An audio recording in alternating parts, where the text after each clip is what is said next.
Mike, how long have you worked with Gary and Take That? Oh my God. Well, I started with Take That in 1993, a long while ago, and I've been working with Take That and Gary ever since. How did you get the gig?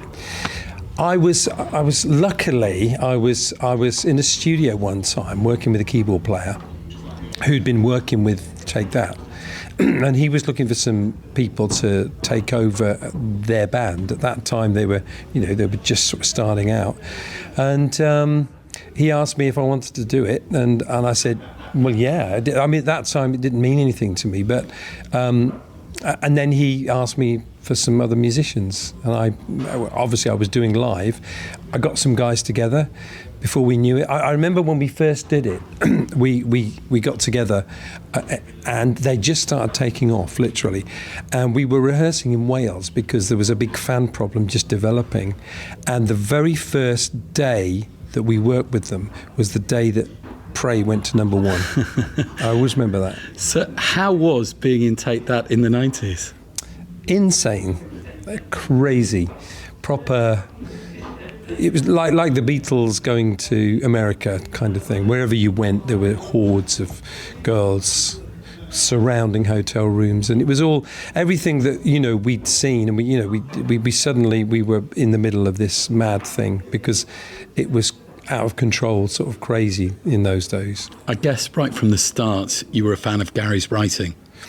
Well, I think the thing was those days, when you work with pop bands, a lot of them were manufactured, just as Take That were. But what was different, which we noticed early on, was that there was a musician in this band, and a proper musician, which is Gary, who wrote and played, and we could communicate with, at a musical level.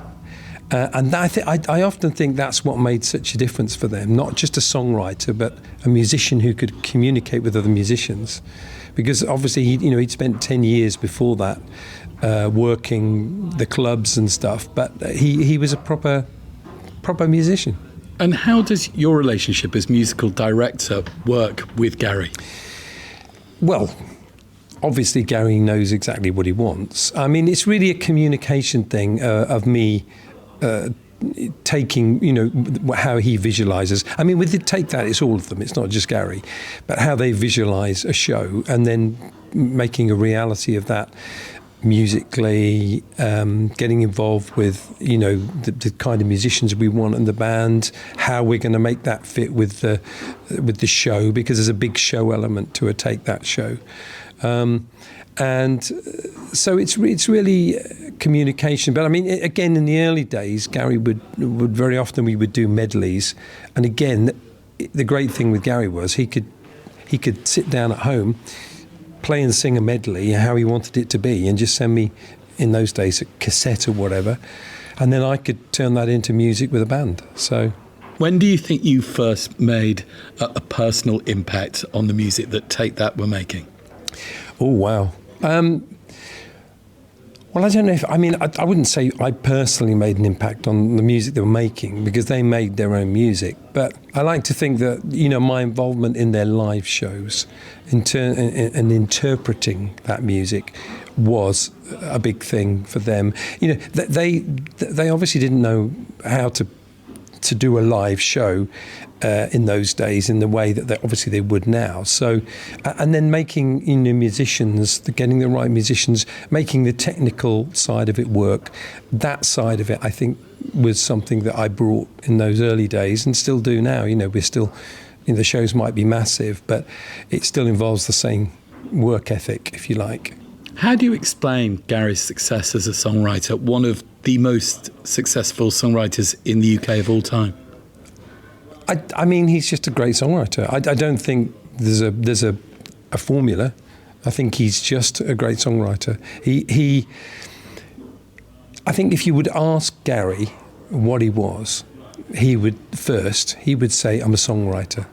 That's where it comes from. Those early days, things like Million Love Songs, these songs, he was 15 when he wrote that, So this is something that he's always done.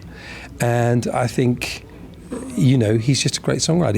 He had when he was younger, he didn't have a platform.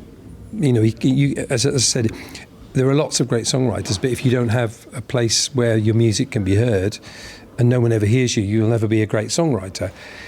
Take That became a great platform to showcase him as a songwriter and not just a singer and a member of a band. You've played and been musical director for so many well-known artists. What makes Gary different? Well, as I said, I think the thing with Gary, as opposed to a lot of other people, is that we speak the same language, which is musical language. Very often the problem is when you're working, especially with younger pop groups and people, is that you've got people that have come through, they probably had very little to do with music. They could just sing a bit or they could dance or whatever. With Gary, it's always been, the connection's been a musical one. So we're the same kind of people. I often think that, if he wasn't who he was and he was just a keyboard player that came along, you'd pick him to be in the band because he's a great keyboard player. So that's the magic ingredient for me with him. Which is his best song? Wow, that's a difficult one. What do I like best? Yeah. I mean, I love Rule the World. I think that's a brilliant song. I think Million Love Songs, for when it was written, is a fantastic song. Patience, I love Patience. So, Back for Good, great. I think Rule the World's the one I probably like the best. It's the one that we really, as a band, it's the one we always pick in our heads as being a great Gary song. But although it's not a Gary song, it's an everybody song. And to be fair, Mark and Howard had a lot to do with that song. You can hear the other guys' influences in it. And looking back, Mike, what does it feel like having spent a career working with one of the country's best-known pop bands? I think I've been very lucky, in the right place at the right time, and it's been fantastic. So, I can look back and say, some of the incredible things that have happened over the years with them, opportunities that you wouldn't get normally, have come because of being involved with that band. So, thank you. Take That.